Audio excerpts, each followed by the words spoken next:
Have you ever paused, staring at a sentence, wondering if few or a few fits just right? It's a tiny detail, yet it can shift your message entirely. Think of it like sorting your favorite books. The order matters. Today, we'll demystify this common English grammar point, making sure your communication is as clear as a newly compiled code. Let's dive into the subtle yet significant difference between these two seemingly similar phrases.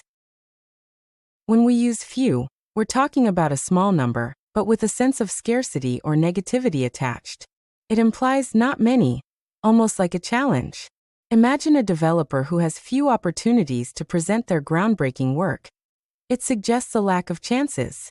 This usage often conveys a sense of disappointment or that the quantity is less than desired, making the situation seem less favorable overall.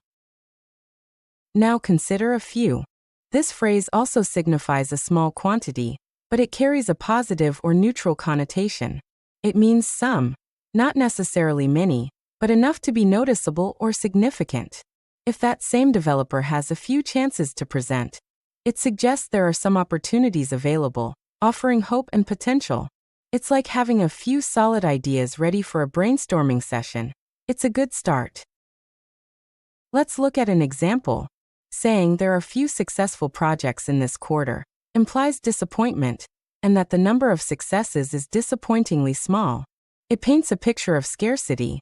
On the other hand, saying there are a few successful projects in this quarter suggests that while not a vast number, there are enough successes to acknowledge and build upon, providing a more optimistic outlook on the team's achievements. Think of it this way. Few items in your bug tracker mean you're either incredibly efficient or the software is remarkably stable, but it might also suggest a lack of rigorous testing.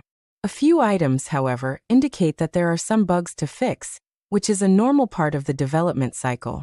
This distinction helps us communicate the state of our work more precisely, avoiding unintended negativity. In professional settings, clarity is paramount. Using few, when you mean a few, can inadvertently convey a sense of failure or a lack of resources, which might not be the intended message. For instance, if you tell your manager you have few solutions to a problem, they might think you're unprepared. But if you say a few, it signals that you've done your homework and have options to explore. Let's solidify this. Few is like a single dim star in a vast night sky, noticeable, but emphasizing the emptiness around it. It suggests a lack, often with a negative undertone. A few is more like a small constellation, a distinct group that offers presence and significance, even if it's not the entire galaxy. This visual helps us remember that a few is generally positive or neutral, while few leans toward scarcity.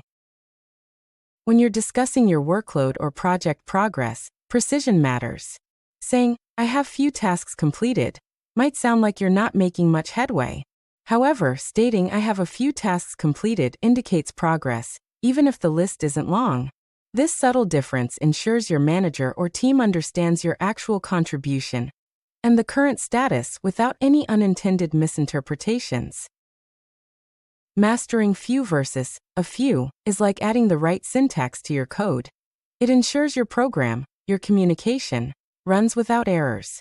It enhances your ability to express nuances and convey precise meaning, especially in technical fields where accuracy is crucial.